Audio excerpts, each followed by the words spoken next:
Hello. Hi. Happy Monday. Welcome to This Is Not Therapy Hour. My name is Marie. I'm an executive functioning coach, and I'm joined by Brandon Tessers and Caitlin Miller, who are therapists with Effective Artistry.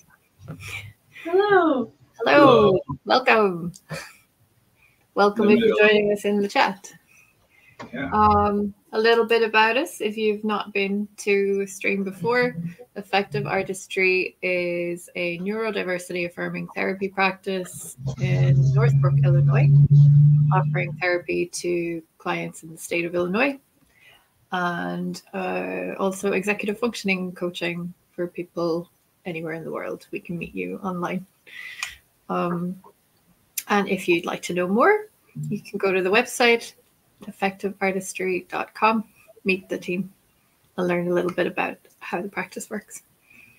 So the name of the show is This Is Not Therapy. It's open office hours with Brandon and Caitlin, and a chance for you to ask questions of them about anything related to mental health, well-being, neurodiversity, whatever is on your mind. Magic the Gathering, whatever. Magic the Gathering, yeah. Whatever. Yeah. So hello. What was that? She said the meaning of life. The meaning of life, yes. Yeah. We can get all existential. Yeah. What do you mean by existential, Marie? I don't even know sometimes. That's like a running joke around the office, is that I always ask people what they mean by words, so it just gets thrown at random words sometimes. I would be legitimately curious. No. How are you? Who are we? Why are we here? What's it all about? Are we here? I think there might be a delay or something. Oh, you know what? Or maybe the microphone isn't close enough to us. No, we had an issue with the audio last week and so I had to change things and I didn't change them back. So let me change it back and see if. Can you say something, Marie? Hello. Yeah, there we go. That's better. So, what's been on your mind this last week? What's been coming up for you both? How valuable Brandon is! Yay! Talk about that for an hour. Facing your fears. Sure. That's another thing that's coming up. I mean, that's interesting. Why? I feel as though lately my existential fear of loneliness is being quite challenged, as well as the other people not liking me stuff, and I'm hesitant to call it rumination, but just fears of all of those things. And I feel like the less I carry those fears, the less they will actually occur, as well as I will just not be wasting so much energy and so much time thinking about stuff like the equivalent of, am I going to get hit by a plane in my apartment? Which I didn't actually think, but like the things I'm thinking are, it feels like the same likelihood as something like that. So you're thinking, sorry. No, go ahead, Marie. So you're coming to terms with that, and it's getting easier to not think that way? Correct. Nice. That was a great summary. I want you to be my executive functioning coach, Marie.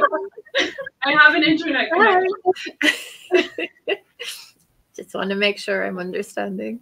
Oh, that's great. Yeah.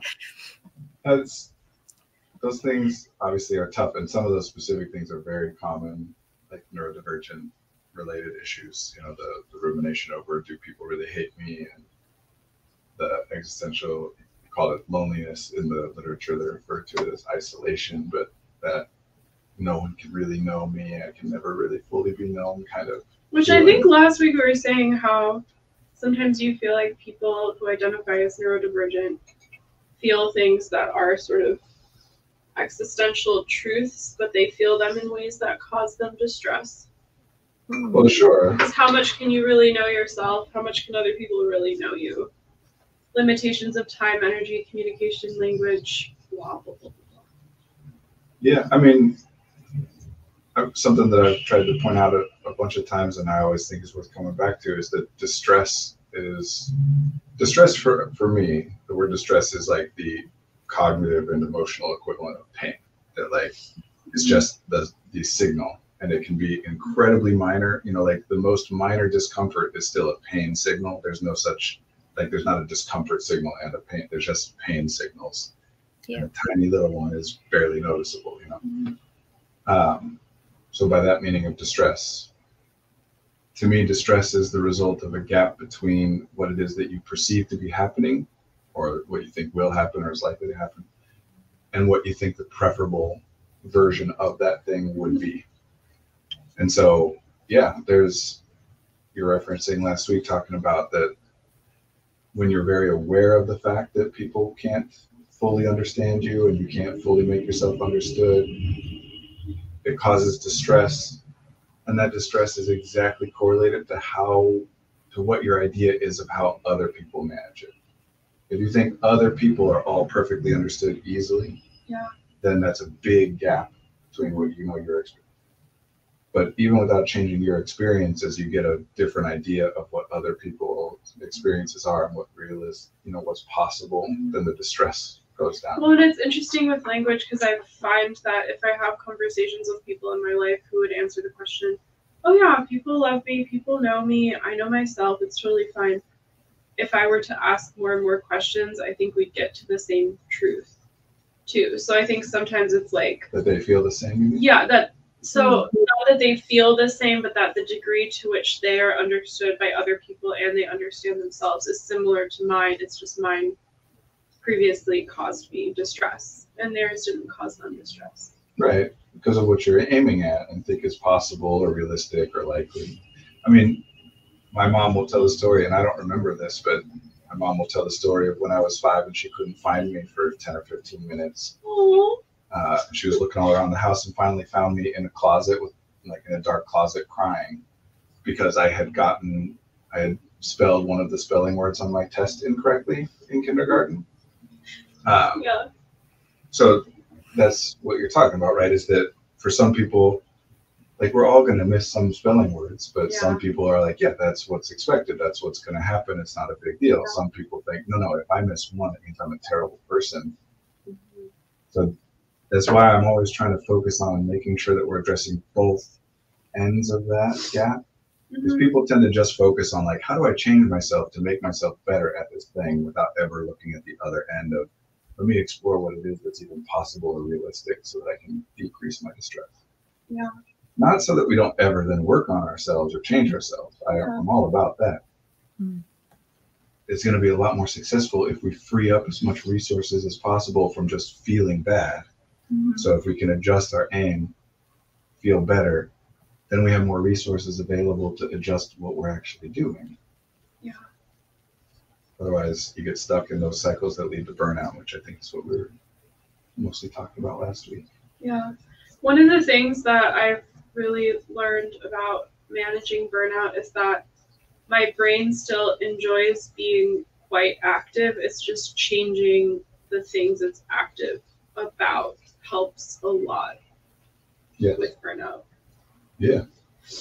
And I find that that's something clients don't think of. Like I either have to work really hard at work and be quite productive, or I'm sitting on the couch and watching Netflix, and there are so many things in between that activate different parts of yourself. That's true. Although I will also say that watching Netflix is also thinking. It is a version of your brain being active. Yeah, I'm just thinking of more of the social norms of. You mean creating something, like working on your art or? Yeah, art or socializing, getting out and meeting people. I feel like the main three categories in American society right now are either work, socializing, or taking in some sort of media, either like social media or television. What did you think were the other categories before now? Well, before social media or television existed, I feel like there were other things. But other I sure forms of would. taking in media, right? Like books and newspapers. And I feel like there's something significantly more all-consuming about social media. so I would be happy to talk about social media, but I am curious, under the categories of work, socializing, or consuming content, what things are you talking about that are possible for humans to do or focus on that don't fall under those categories? Creating things. Okay. But wouldn't then creating content for social media count? Yeah. That's way different than taking it in. Well, you're posting on social media. Oh, a lot of people I know, they just talk about doom scrolling. Oh, sure. Yeah. Like, I think most people that I know who talk to me about their social media usage spend significantly more time taking in content than creating it. Sure. But do you think that's a bad thing? Yes, I do. I would be happy I'll to say talk it about, on the internet. I would be happy to talk about social media specifically or technology use generally, because it comes up for people all the time. We have a comment from Fritz. Hello, Fritz. I just read an article that said loneliness is like homelessness. Social contact is so important. It's true. Yeah. You know, if you put someone in solitary confinement, which is a thing that I believe is unethical and inhumane punishment, but is still done in this country. But we can look at brain scans and see physical signs of brain damage after 1 week. It's not how we're designed. It's torture. I spent a lot of time alone during the pandemic, and it didn't do me any good, I gotta say. And so social media was an outlet for me. It was a bit of a lifeline, and I made a lot of friends through social media. Even met my partner on Twitter. Wow. One of the things I think is important that gets lost in discussions of social media frequently is what is it that we would otherwise be doing, right? Like, yes, there's social media now where there wasn't 10 or 20 years ago, but these things, they become popular for a reason. They're addressing some need or providing some. I mean, a lot of people say I had a 1-hour phone call with a close friend, and that was much more meaningful to me than an hour of scrolling through friends' posts on Instagram. Sure. Yeah, I would agree generally that a phone call is more meaningful than social media, but you don't always have the opportunity or the energy for a phone call. You know, there's a lot of talk about, I thought you were referencing this when you were saying your 3 things. There's something that is referred to as third spaces, that when you're talking about the pattern of their lives, that there's work, there's home, and then there's a third space where you socialize with people. So traditionally that's been things like church or just the local pub or whatever, a coffee shop, whatever. Coffee shops, yeah. And we or the library. The library. And hey, library. We don't really have library stuff. Especially for young people, especially for teenagers. I mean, school is their work. Wouldn't their third place be social media? Right. So it's filling a role that doesn't otherwise exist. I mean, there used to be, at least from my understanding, this wasn't my personal experience, but there used to be hanging out at the mall or whatever. And even that, malls are mostly gone at this point. People don't just go hang out at the park. There are serious steep declines in church attendance, which isn't me saying that church attendance is great and it's bad. But it's not that it's not great. It depends on the person. But it's just, when you take people and you isolate them out from one another, that feeling of loneliness is terrible. When the specific things that happen when you start to ruminate, because when you're isolated, your cognitive environment doesn't stop interacting with other people. It just is interacting with your ideas of other people instead of the actual other people. Unless you're doing other things that consume your attention so much that you don't think of other people. Right. Absolutely. But you can't keep that up forever. No, you can't. I mean, I don't know. I thought of like a kind of snarky comment back to you about what if someone decided, oh my gosh, I'm gonna get canceled, to sleep more, be on social media less, and see friends like once or twice a week. I feel like there are trade-offs instead of like, oh, people just don't have the energy. Sure. Although pretty much every person I've ever talked to who is unhappy with their social media usage has already decided to do that. But then executing on that is a different thing. Getting yourself to sleep more and use social media less. And actually sleep has come up a bunch recently for me with people.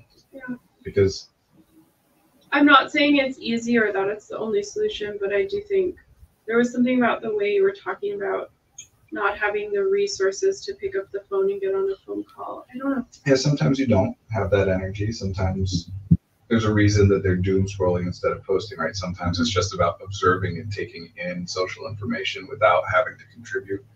There is a big difference between being like the focus of the party and being someone at the party who is, like there's a huge difference between being one of the people getting married and being one of the guests. And so there's a lot of benefit to socializing in that way without feeling that kind of need to perform for other people or that pressure of what they're looking for from you.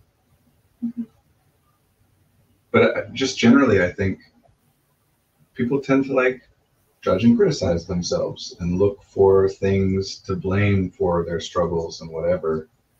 And they're almost always, because of what we would call survivorship bias, they're looking at the things that they're doing and assuming that something among those things that they're doing is causing the problem and they need to do less of it. It's much less that people will look at the things that are not happening in their lives and think of that as being correlated with the problem. And even less than that, will people think about things that are beyond their control and it's just the context of their lives that is contributing to the problem. We all want to have this belief that if I just behave differently, everything will be better. And so sometimes we set ourselves these kind of impossible aims, like if I just make myself go to sleep, which is, you can't make yourself go to sleep. You can change the context in order to make it more likely that you fall asleep. But so they set a goal like that they fail, and then continue to believe that the problems are only because they keep failing at this impossible aim. And anything that they aim and that they accomplish, then they'll say, well, my problems are still persisting, so that wasn't it. That wasn't the thing. And they'll just keep looking for a new thing to change until they finally land on something that they can't accomplish. And then they're certain that that's the one, that if I changed it. The suburbs weren't developed until about 80 years ago in the United States. The idea of people living isolated from one another in that way, it's not how we were designed, right? Like it's not the context in which our minds and our bodies evolved. Yeah. And it is a very, very, very difficult thing. But because it's what so many of us have known for so long, we think of it as though it shouldn't be. There's a lot of it. Sleep is one of those things too. Everybody thinks, well, it should just be easy and automatic to fall asleep, sleep for 8 hours, wake up early. That's not really ever been the sleeping pattern for our species. So this belief that not only that's how it's supposed to be, but that it's supposed to be easy, then causes all this distress and all this certainty that I'm just messed up and that's the problem. People will sit there every night. They'll go and sit in their bed at 10 o'clock or 11 o'clock to try and force themselves to sleep, and they won't let themselves read or do anything else. They'll just stare at the wall and be miserable and torture themselves and not fall asleep until 3 hours later. And they'll do that night after night after night for years.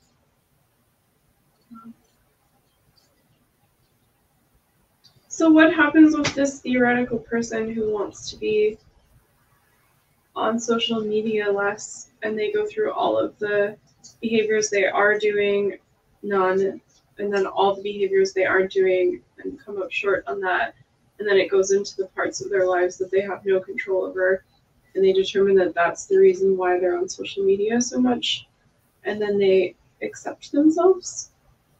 I mean, accepting yourself. Because I feel like there's I don't like this. I feel like there's, I like those categories of things, but I feel like in most people there would be something to tweak that would help. I mean, within all those categories. Yeah, there's always changes you can attempt. There's that one of the things I'll tell clients is I can never promise that we will figure out something that solves your problem, but I can always promise that we will always come up with something else to try, not just some random thing, but we can always come up with some new idea that seems relevant and useful and that is worth trying. And you just keep trying, and sometimes, you just keep trying and trying until other things out of your control shift in such a way that one of the things you're trying works. Sometimes there is just coming to grips with, I mean, this is what a lot of therapy is, not necessarily so much with our approach here, but just generally. Sometimes it is about learning to cope better, to deal with what it is that is happening in a way that causes you less distress. To me, that's like, we're going to explore, focus on making changes for a good long while before we get to, or like I was saying, sometimes, we'll start with coping in order to free up some resources so that we can then explore making changes. Yeah. Like at the beginning, you're talking about this rumination thing, and it is great to do it less. And there's a lot of things that can be done that make it less likely to happen. You can't, through willpower, just make yourself not do it or get yourself out of it when it's happening. But you can change things in the context and change patterns so that it happens less frequently. But one of the big things, especially for people who identify as neurodivergent, is to understand that just because you have a thought doesn't mean that the thought is accurate to the reality. We tend to have this idea that our thoughts can accurately map what's actually real all the time, because we do it a lot. Like we think a lot, and a lot of the time we do come up with rules or models that help us to navigate things. But just because you're afraid of someone hating you doesn't mean they actually hate you. And when you can kind of grasp that and remind yourself of that when you're ruminating, of like, yes, I'm really very worried that this might be the case, but it doesn't mean that it is. That can make it so that even when it is happening, it's not as distressing as it would otherwise be. Where you're like trying to figure, if I think about it, I can figure out what is real. It's just fears. Fears serve a purpose. The more afraid you are of something, the more you're going to do to make sure that that thing doesn't happen, which means the less likely it is that it happens. The more afraid you are of people hating you, the less likely it is that people hate you. It's a super common neurodivergent thing. Yeah. Like you'll hear people talk about, I'm a people pleaser. I give everybody everything that they want. I don't have boundaries and whatever. And then also say, I think people hate me. It's like, why would anyone hate you if you're giving them everything that they want? But that combination of, I'm so terrified of people hating me that I do everything in my power to make sure that they don't, but it doesn't stop me from being terrified that they do. Yeah. I'd love to understand why that fear seems magnified to some people and not for others. I mean, there can be a lot of reasons. I mean, obviously, you could look at a psychoanalytic route and talk about like experiences in your life, whether we're talking in like more the Freudian like childhood experiences sense, or whether we're looking through a trauma-informed sense and talking about traumatic experiences or relationships where abuse took place, and etc. The why question isn't answerable, right? Why would a person be that way? Like, why does it hit some people harder? Yeah, aren't the answers essentially like this could be it, but it's not like this is 100% why. Oh yeah, and it can't even be this could be it. It's just these could be variables that impact it. Why I tend not to go down that psychoanalytic route, because I'm more focused on what is it that we do. And I just wanted to point that out because sometimes when people ask the question why, they're looking for like one or two answers that they can kind of carry with them. So a year from now, they can say, I'm having this panic attack because of this. Which can sometimes be very helpful for people, especially with what we call around here secondary problems, where you feel anxious and then you feel anxious about the fact that you're anxious. Oh no, what's wrong with me? Why am I anxious? It can be helpful to get an answer that's like, okay, I'm anxious because this is a trauma trigger for me, which prevents that anxiety from escalating. It doesn't eliminate the initial anxiety from whatever's triggering it, but it does stop it from being, oh no, what's wrong with me? Why am I so anxious when I have no reason to be? Which just gets out of control. So people love knowing the why. Yeah. And But the why is often knowable. But you can explore, you look at guesses and patterns of like, maybe it has something to do with, the only question that really matters is, what do I do next? Yeah. Something's happening that I don't like, I want it to be different. What do I try to see if I can change it? And sometimes you have ideas there, sometimes you don't. When you're trying to come up with new ideas there, it can be useful sometimes, probably not nearly as much as we neurodivergent people tend to do it. Not nearly as much. But it can be useful sometimes to say, okay, if I want to think about what to do next, why don't I think about why it's happening? And that would identify to me some variables to target and try to do something differently. So it could be useful. Just, again, it's to remind, especially neurodivergent people, that your thoughts, even when they accurately map reality, are not the same as reality. The map is not the territory. Mm-hmm. So even if you do identify a rule that is useful to you, that doesn't mean it's an actual rule that exists that everyone must follow all the time, or else something bad happens to them. Even if you do make a prediction about how something will go, or plan a joke in your head and then say it and everybody laughs, that doesn't mean that that's always going to be the case. Mm-hmm. It's just, it's useful, but it's not, nothing that happens in your internal cognitive environment, your internal experience, none of that exists. It can be very useful in helping you to navigate and interact with things that exist. Mm-hmm.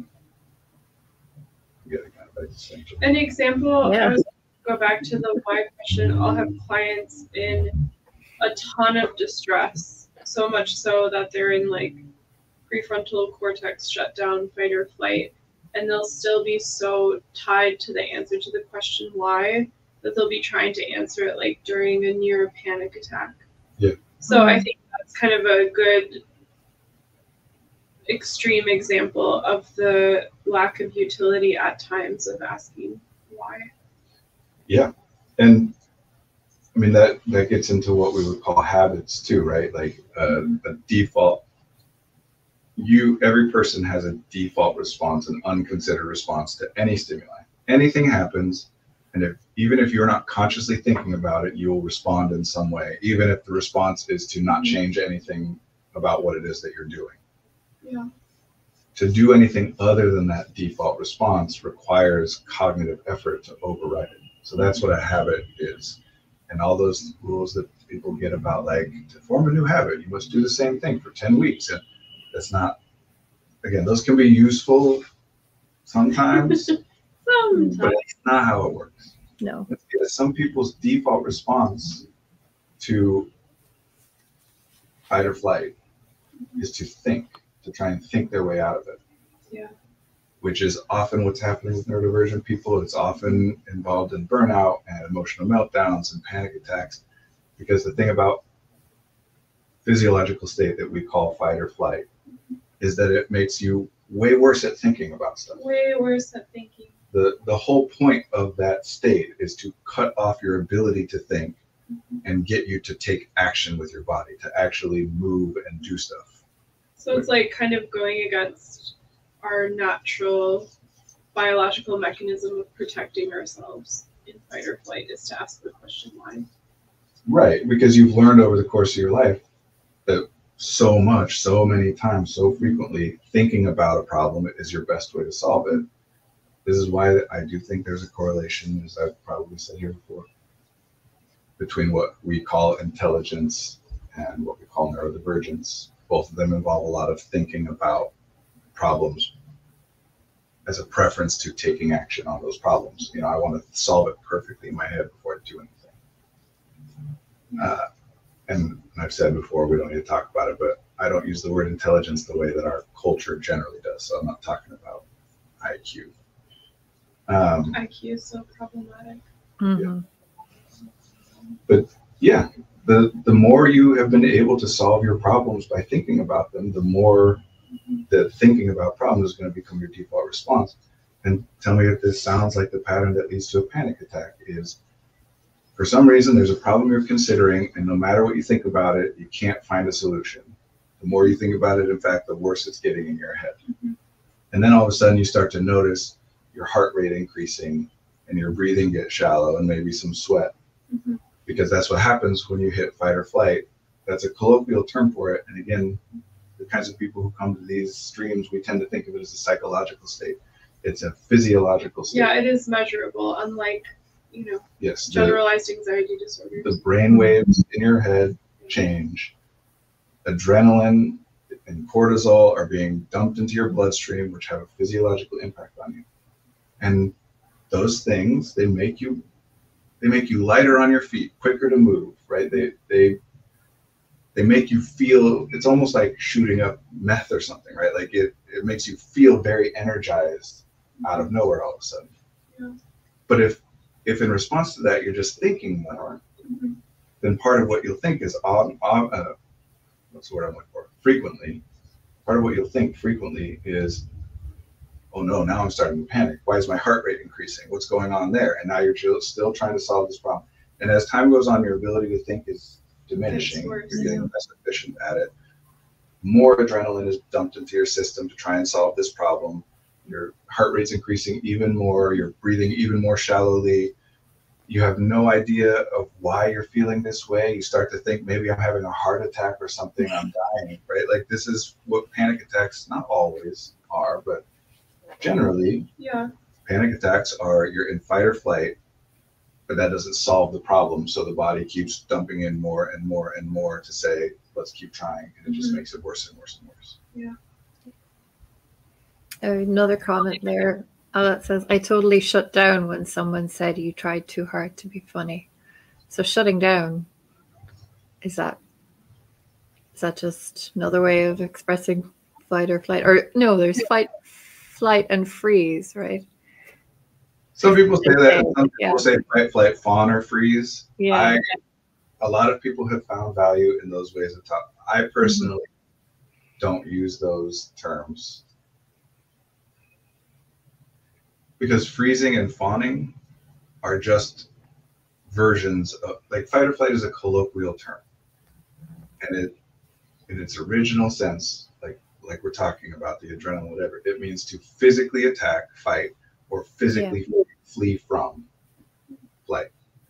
Either way, the additional like physical energy and lowered threshold for action, whatever, is going to be helpful.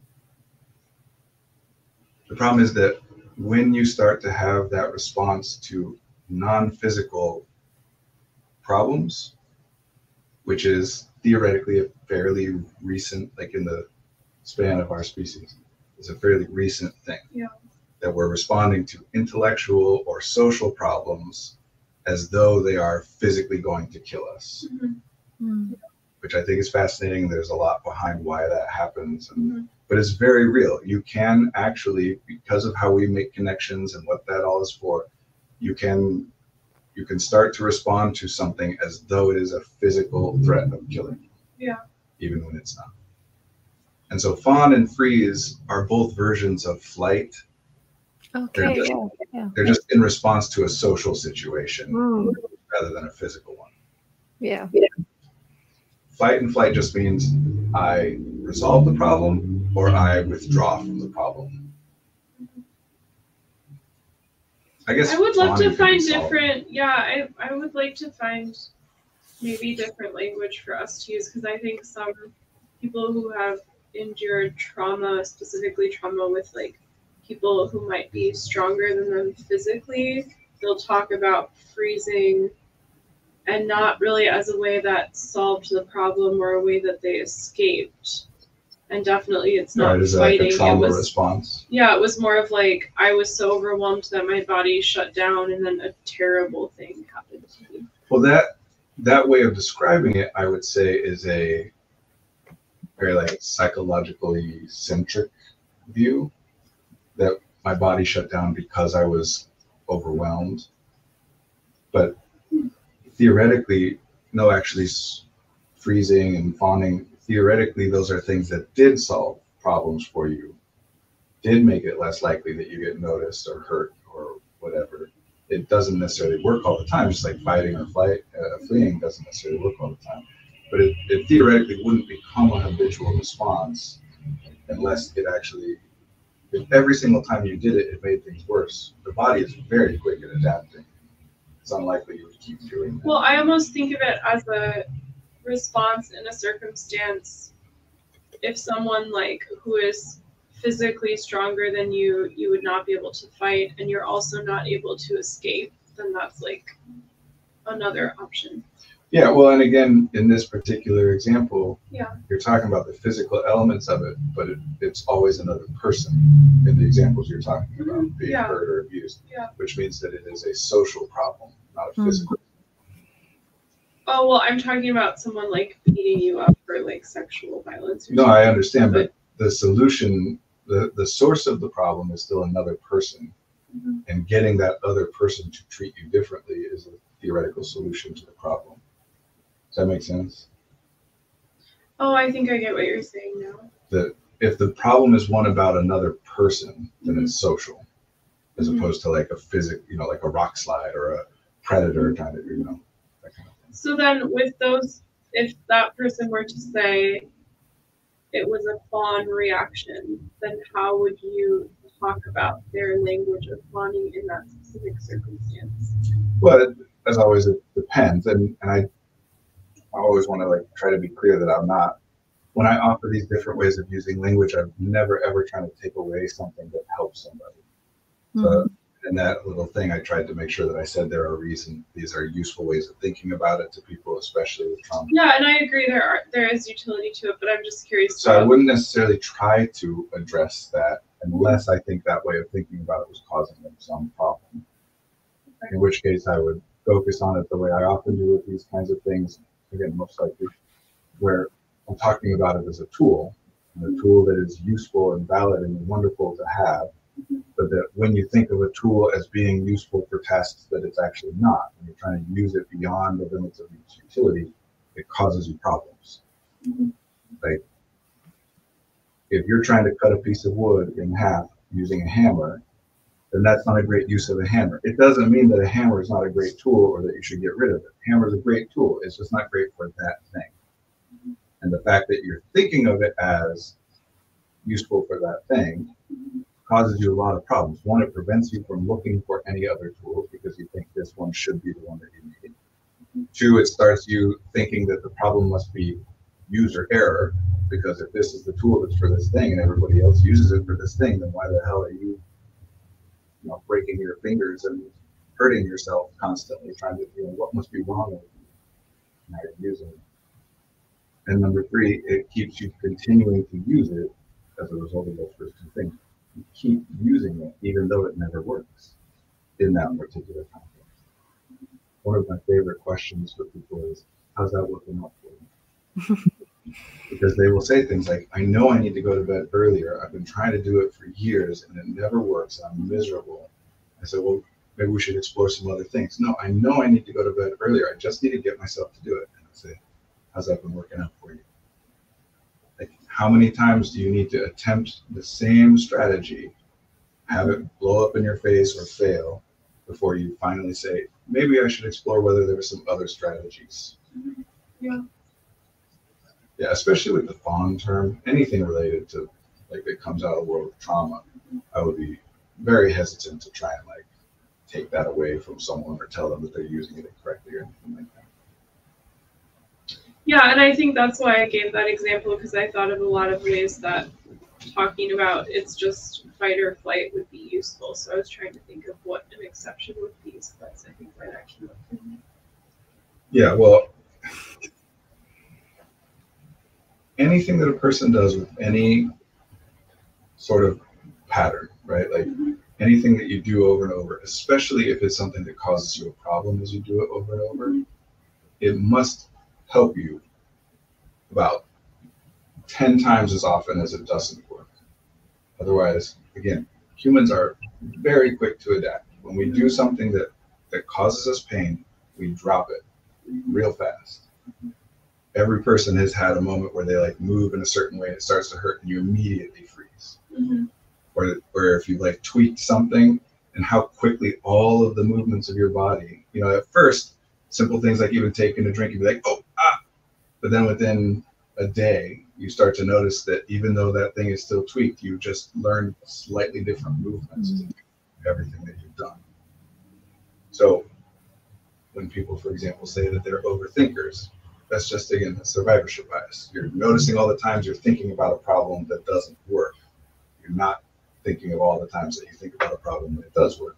When they say I have a fawn trauma response, mostly you're talking about it. You wouldn't probably call it that unless you were talking about it in the times when it's not working for you. Yeah.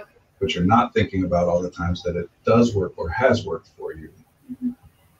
So again, I don't want any like narrative for a person that's saying basically to them, you're broken in some fundamental way and are not operating even as meant to operate. Yeah. It's never the case, but we really think of it that way. I want to get to some comments. Hi, Past Insider. I have been reading all your comments. I just haven't read all of them out yet. This one I think is for you, Brandon. Dimension 20 made fight, flight, freeze, and fawn into characters in their Mentopolis campaign, and the way Brennan played them was amazing. It was fun how he interpreted freeze. He made sure to be clear that it was a useful response sometimes, but usually not. That's funny. Dimension 20 is a live play podcast and stream. You know, they play like Dungeons and Dragons as a show. Oh, cool. Watch them, but other games too, and this one I assume that is probably not D&D. But the fact that he's talking about it's a useful response sometimes, but usually not, is an example. And maybe it's worth talking about this because I've referenced survivorship bias a bunch today. But it's an example of that survivorship bias. Again, when it doesn't work, we're much more likely to label it as a fawn response. When it does work, we're probably not going to call it a fawn response. We might not even notice that what we're doing at all, but whatever we notice.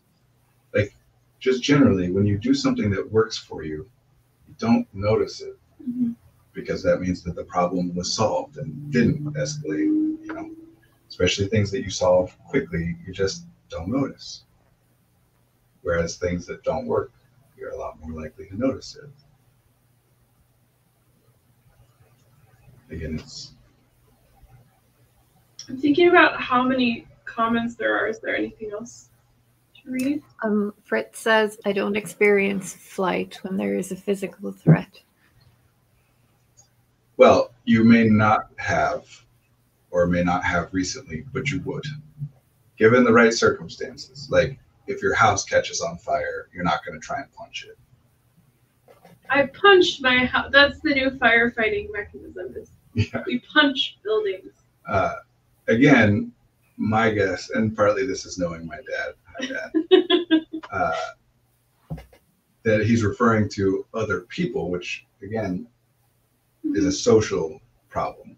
Even though it may come to physical blows or they're threatening physical harm, if it's another person that is the problem, then at least theoretically, it's always solvable socially, meaning by changing the other person's ideas, desires, whatever. Yeah. Often not in practice is that doable, but at least theoretically. But yes, nobody's going to try and attack a rock slide or a fire. If punching doesn't work, you didn't punch hard enough. That's what Baskin said. Just, what time is it? This is the problem.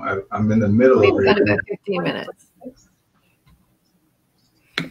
I'm feeling an impulse to talk about what survivorship bias is because I've referenced it. Yeah, I think that would be So survivorship bias is a cognitive bias. And just as a general thing, cognitive biases, as well as things like heuristics and whatever, these are not things that we are actively doing. They're ways to label patterns that we notice in how we use or misuse information. Same with making an assumption. Making an assumption, even though it sounds like it in the language, is not a thing you actively do. Right now, we are all assuming that gravity will continue to operate as it has operated, at least for the next 30 seconds. None of us were considering that and saying, I'm just going to assume it's going to work out.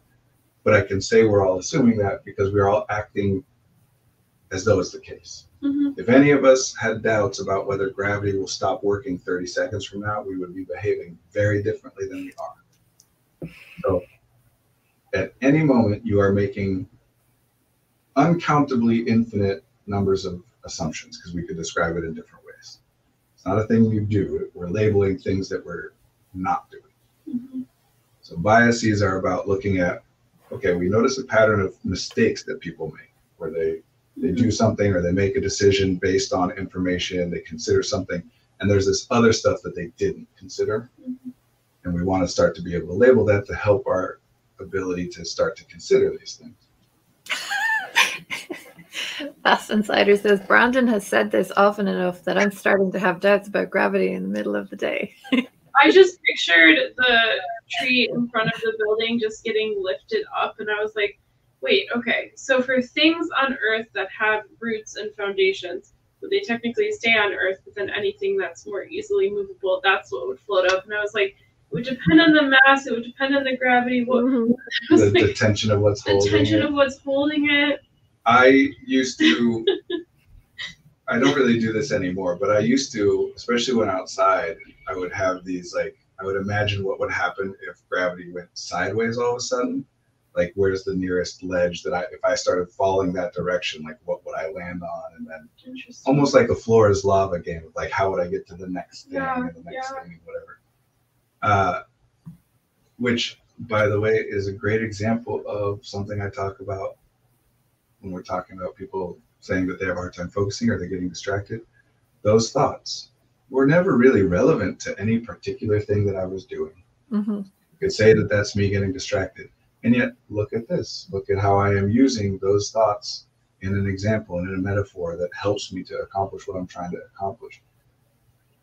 In order to do anything new, anything different, in order to innovate, iterate, create at all, you must have paid attention to some data that other people didn't already identify as being relevant to the problem at hand.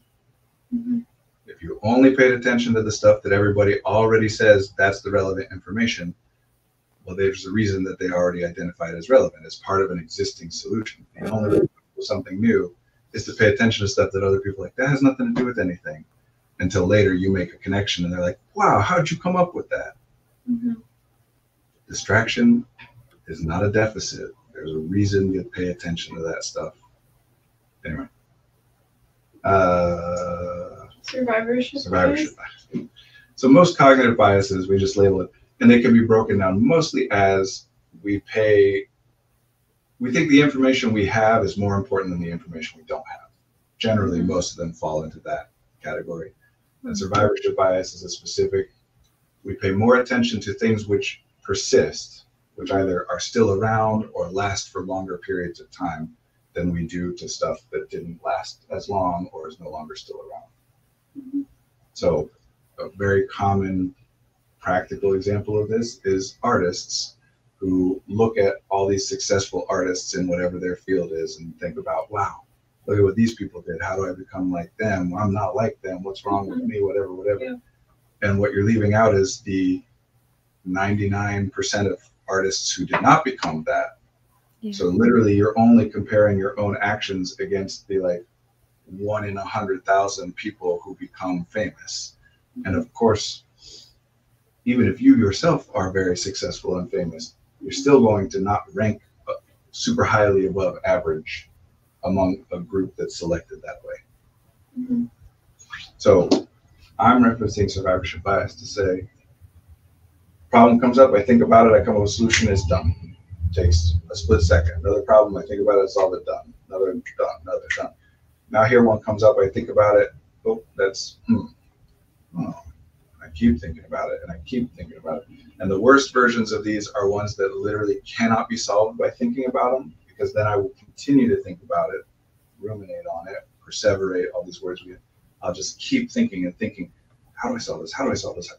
And I will solve 1,000 problems by thinking about them in 10 minutes. And then one problem that I failed to solve, I'll think about for 3 days. Yeah. And so then later on, when we're thinking about what I do will say, man, I overthink everything. Nope, you're just, most of you're paying attention to the times where it didn't work. So yeah, he would say usually a fawn response doesn't work.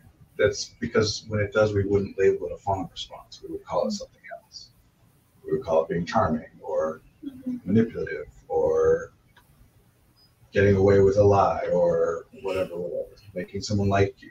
And like 95% of my life is a fawning response. Oh. Well, you can see. I don't mean that in a bad way, though. Yeah. I think the word itself has negative or has had negative connotations, and I think that's when people think of somebody fawning, they think of somebody being manipulative.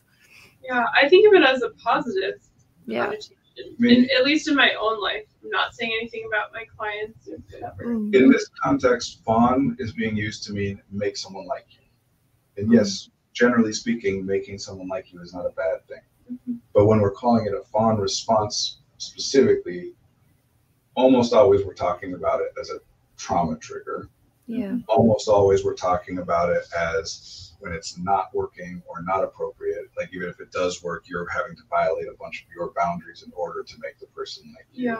Yeah. Or you're using it when it's not called for, treating somebody as though they will harm you if you don't fawn when they wouldn't actually. Yeah. We're just, and also specifically when we're calling it a fawn response as part of fight or flight, we're saying that it is unconsidered. You're not thinking about it and choosing. It's just by habit and response. But yes, because otherwise, if the broader thing of just fawning means trying to make people like you, everyone is doing that all the time. Like, this is my problem with the term people pleaser. Find me somebody that's like, oh, other people like what I did. Dang it. Like that's never doing that again. In fact, we call that antisocial. And I don't think that it exists personally. Antisocial personality. Yeah, well, just antisocial generally. I think everyone is always making decisions based on their concept of what other people would think. But that can still go really terribly, horribly wrong in all kinds of ways. You feel as though you defined survivorship bias as you're putting the... I did it, but I did it very quickly, so I don't know if people caught it. It just means paying more attention to stuff that lasts longer and or is still around, surviving, and paying less attention or weighing your decisions less on things that are no longer around and surviving, or were around for a shorter period of time, so don't affect the data as much. I did feel like you... This one comes up on the internet all the time because there's an image associated with it that people love. What is... Oh, the airplane. The airplane. On the web? The World Wide Web? Because the famous story used to explain survivorship bias, I'm sure I've said before. Oh, you've told... Okay, that... It's a Brandon story. Well, it's a story that other people use, but yeah, just briefly that in World War I, they had the ability to add some weight to the planes and decided to reinforce the armor. And they did a study to say, where is it most worth reinforcing the armor? And that image is an image of where all the bullet holes are on the planes that came back from combat. And so they said, well, these are obviously the places that are getting hit the most frequently, so we should armor these places and ignore the rest. Until someone pointed out, wait a second, those are only on the planes that come back, right? So that actually we should focus on armoring the places where we don't see many bullet holes, because theoretically it's a pretty random distribution. So any places where we're not seeing bullet holes on planes coming back are planes that don't come back when they get shot there. So just, it's a great example of how this can get people to make the exact opposite decision of what makes most sense. And that's why people put it everywhere, but it also is all over the place online because it gets misused, just like Dunning-Kruger effect or cognitive distortions, or what's the one? Not cognitive distortions. What am I thinking of? Describe it. It's when yellow. you have two cognates which are oppositional to each other. Cognitive dissonance. Cognitive dissonance. Like these are concepts that people mostly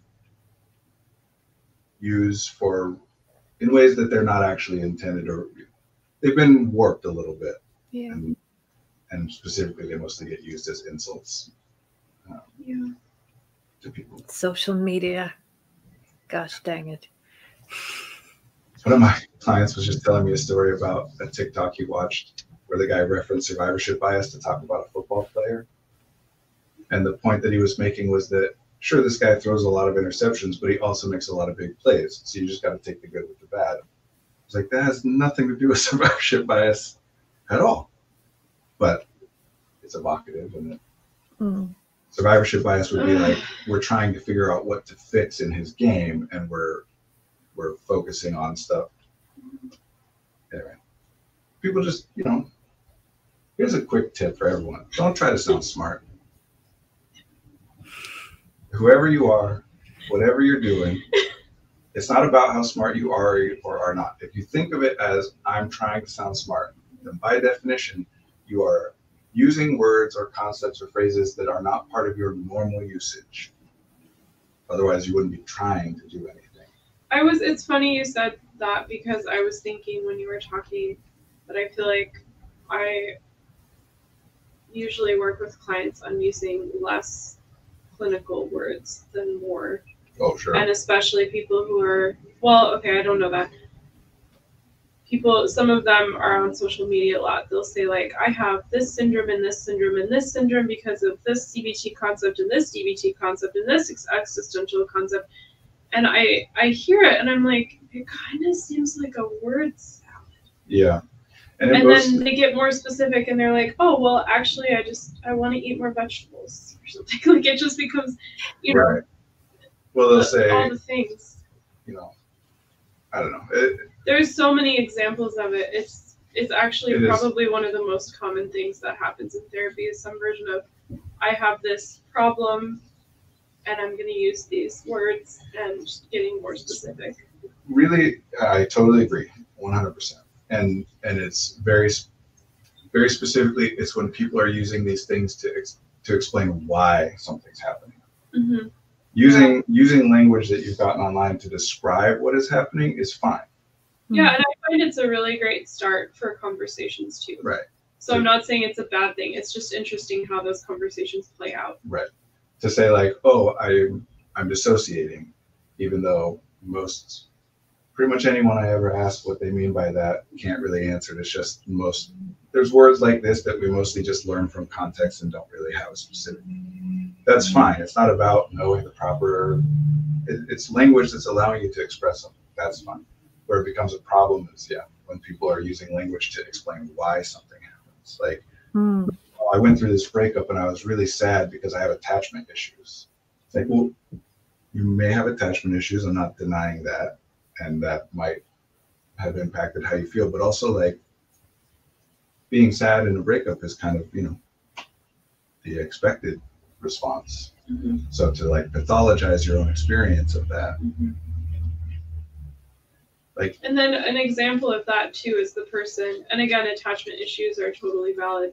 But that same person might also not be eating or sleeping or going to work or not showering. But if their focus is it's all attachment issues and then their day-to-day life is pretty miserable, then I don't think that's going to solve the problem. Right. When you identify these things as the reason, then you try solutions that don't really work.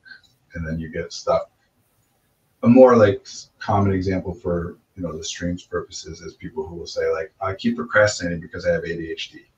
Mm-hmm. And no, if you didn't keep procrastinating, then we wouldn't say you had ADHD. ADHD is a label that's applied to someone based on observed patterns of behavior. It is not the reason for those patterns of behavior. Mm-hmm. But as soon as and it's totally reasonable to think of it, especially with the way that people talk about it, to think of it as I procrastinate because I have ADHD. Mm-hmm. But if you think of it that way, all of your solutions that you come up with, every intervention you design to try and solve the problem won't work because that's not why it's happening. Mm-hmm. I mean, the answer would be not have ADHD. How do you do that? The only thing that worked for you to make it so that all the symptoms of ADHD disappeared out of your life would actually make it so you no longer qualify for a clinical diagnosis of ADHD, even if which isn't to say that it's curable. It's to say that disorders are they're diagnosed based on people's observed and reported patterns of behavior and experience. If those things were to change, then the clinical diagnosis no longer applies. Mm-hmm. It is not I'll say this till I'm blue in the face. The chemical imbalance myth is a myth. It is not real. There's lots of research out. It doesn't mean that there are not patterns of when a person feels this way, when a person's feeling depressed, they have lower serotonin. That's fine. But the idea that the reason that some people are depressed is because they have some innate serotonin imbalance, not real. It was a theory that was proposed a long time ago. That is not why things are happening. If it was why things were happening, then medication would solve the problem completely. Yeah. There would be nothing left over. It's not why. It just, these things are complicated. And when you all out there trying to figure out why it's happening is wonderful. It's wonderful at solving the distress you feel at not knowing why something's happening, basically. Mm-hmm. It doesn't change what's happening, but if something's happening and you're feeling like, oh God, why is this happening? Coming up with an answer helps that second part. Yeah. Sometimes it helps you come up with ideas of what to do to change the first part too, but not always. Mm-hmm. Just know that. Just know that other than that, you don't need to figure out why everything's happening. That's not your therapist's job either. No. And some therapists are happy to play that role, but we don't. This isn't about, oh, you're doing this because of this experience and that. And I think that's why, not all the times, but often we are more successful with clients who say, oh, I've gone to 5 therapists, blah, blah, blah, blah. Like, nothing ever worked. All of this feels prescriptive. It was too, what's the word for it? They made like assumptions, and then that assumption plays off of every single thing that happens in their life. Like your father abandoning you at age 5 is what causes you to only like ramen noodles at age 3. Right.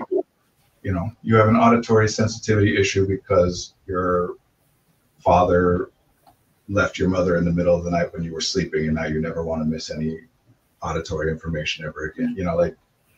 It's not to say that. And my clients who come in like that, they'll usually say, those therapists helped me to a certain extent. So it's not that type of therapy literally does nothing. Right. It helps that with it the doesn't, arrow issues. It helps you to not feel like there's no reason, which is part of what makes our job a little more difficult. Is by the time they're coming here, they know that there's limits to the utility of the explanations they've been given, but they also know that there's value to those things.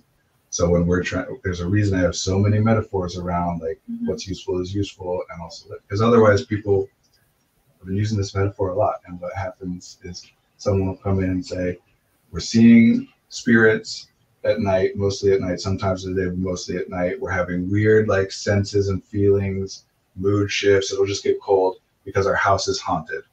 And we've called in a priest to like, what's it called? Exercise it. We've called in someone to smudge it. We've done everything that you can do, and none of it has worked because our ghosts are especially strong and don't get help.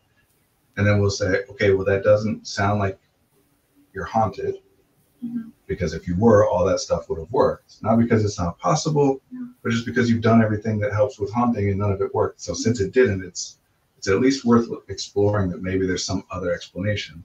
Yeah. And people will often respond by saying like, oh, so you're saying I'm making this all up and there's nothing wrong and I should, nope. We're saying back up a bit and say the actual experiences are seeing the spirits, feeling the sound, like the mood shifts, and there are potentially other reasons that could happen. So, but people will often feel like you're calling them crazy. How dare you? Because so many people have called them crazy. Yeah. It's like, you're not haunted, you're crazy. I'm starting to think of that as like stage 2. Like stage 1 is us liking each other, and then stage 2 is pissing them off by challenging their beliefs. Yeah. And then if they like you enough while you're doing that, then usually they don't stop there. But that's the point of therapy to me. Like to any future therapists or current or people working with therapists. Mm-hmm. Yes, we work very hard to build a relationship of trust and safety. Mm-hmm. That's important, because if you don't have that, then there can't be an experience of challenge or distress within it, or it just falls apart. Yeah. But also, it sucks. You don't go to a therapist and they just say you're dumb and wrong about everything, because that doesn't work. And I would never say you're dumb. Yeah. I would say you're wrong. I sometimes use that. I use both those words with clients, depending on the client and how I think about it. But the other side is also what your clients that you're referencing, or a lot of our clients are talking about, where it's like, yes, they do a wonderful job of creating a safe and trusting relationship, and then they never use it. All you ever do is just more stuff that builds a safe and trusting relationship, but that involves no challenge and therefore no learning, no growth. Already had all the correct ideas about every problem you come to therapy for, then you would have solved the problem already. Yeah. Like, kind of by definition, there's got to be something you're either looking at one way when it might be useful to look at another way. It's not about right or wrong. It's just And some of these clients will say to me in the consult or the intake, the first session, some version of, I really want you to call me on my swear word. Because it is very nice and helpful to have a listening ear from a person who offers validation and reflection and doesn't judge and whatever. Yeah. But that only gets you so far because it doesn't actually help you to solve or change anything in your life. Yeah, you build a good relationship. This is real life too, by the way, for everyone. Like, no one has ever hurt me as much as my wife has hurt me, because if anyone else came anywhere close, that relationship would have ended. Yeah. The proportion of my experiences with my wife are overwhelmingly positive, but the sum total of my interactions and experiences with my wife is vastly greater than anybody else's. So even though a small portion of that is her hurting me, the amount, the extent to which she has hurt me is way more than the people who hurt you the most in your life are the people who either you also have the most good stuff with, or people who kept you in a relationship through some other means, mostly abusive. Yeah. But this idea that when you love someone, that should mean that there's never conflict, and if there's conflict, it's like, oh no, do we even know each other? No, it doesn't mean you love someone and be mad at them at the same time. That's okay. Right. Which isn't to say ignore it all and everything is tolerable and it's all fine. It's just this idea that people will get where they're like, we had a fight. That means we're not good for each other. Doesn't have to mean that. Anyway, we gotta get right that there. reminds me of Gottman's. Yeah, they talk about like healthy conflict. Yeah, the Gottman Institute, a lot of good stuff there. We do have to go. And no, I really like the Gottman Institute. Yeah. I mean, people have misused their stuff for sure. Yeah. I was just going to emphasize, to me, the most important thing, useful thing to come from that research is the ratio of. It doesn't matter how much you fight. It doesn't matter what your style of fighting is and whatever. It matters that you have 5 positive interactions for every 1 negative interaction. Yeah. As long as people meet that ratio, it's a sustainable relationship. Doesn't mean a good one or a happy one, but sustainable. It's just proportions and ratios, and it's not so simple as, oh no, I did this bad thing, now I've ruined everything, or oh no, they did this thing that made me mad, now I have to break up with them. I make Caitlin mad all the time. All the time. It's not my intention. The angriest person in the world. Caitlin yeah, I make Brandon mad all the time. It's not what we intend. All the time is all the time is actually misleading. Because then I don't mean constantly. I mean like frequently. I mean that there have been many instances where we've made each other mad. And it's actually a huge for me, it's a red flag when people will tell me, oh, I've been with my partner for 5 years and we've never had a fight. And I'm like, or conflict. I'll like clarify the language. Yeah. I'm like, and then some of those people then maybe a year down the line is like, oh, we're getting divorced. That's either a lie or they're using those words in a very unusual way. Well, I've had people in my life say things like, I just didn't want to cause conflict, so I just kind of sucked it up. And well, that's what I'm saying. I would still say that's conflict. Oh yeah, it still counts when you're conflict. Silently angry at someone. Yeah. Might not be discussing it. Yeah. But that's it's not like if someone was watching a movie, they'd say these two people are fighting. Right. Anyway, this is fun. I'm running late for my session. Oh no, you have a 2? I do. I had so many things on the list to talk to you about. Yeah, I have a 2 and a 3, but I'm free at 4. But the idea that I end on time is laughable. Laughable. But at some point in that 4 o'clock hour. Anyway, good to be with you all. I'm out of office. Good to be with you, Marie. Happy Enjoy Thanksgiving. the holidays. Happy Thanksgiving. Celebrates. And acknowledging the history of this country. Yeah. Yes. Yeah, The now that I tension think of about the that, we opposites. should have discussed. Maybe I we'll would do have it. loved to have discussed that. Yeah, I think next week. Are we meeting next week? Yeah. Just it's okay to enjoy a thing that has associations with things that you don't like. Yeah, You don't have to like you're not required to hate it.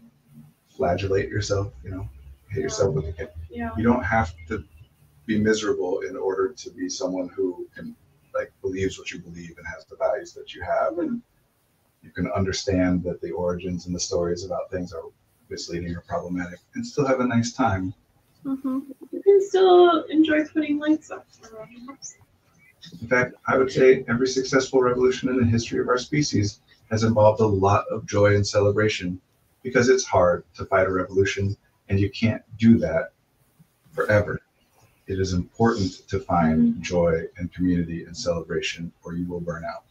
I love that movement that's happening now. I think it's happening in art too, where people are creating things that are like explicitly joyful and celebratory. Yeah, that's good. It's almost like like things lighting that a feel good are candle. beneficial to us. For somehow we developed an association between beneficial things And the way to enjoyable things. incentivize people is that makes them more productive. The happier they are. I'm just kidding. It's true. It's true. I mean, sometimes I think about the galaxy brain meme, and it's like that's one step on The it. galaxy? Galaxy brain meme. I'll tell you later. We gotta get rid of Wow! Another cultural It's nugget. just it's one step is like, hey, rest helps you be more productive, and then later we get to that's not the point, but Yeah. Yeah, I was just thinking, what is the motto? Your productivity does not determine your value. That's Oh, the yeah. artistry line. that's like a line. That Yeah, we I had think I everywhere. made a meme thing on Instagram when I did Instagram for like 2 weeks. I made it all pretty. All right, I have to go. My client's probably waiting. Yeah. It's good to be with you. Well, Thank you in the for chat. your comments. I was not able to. Thanksgiving. Goodbye, It everyone. was nice to Bye.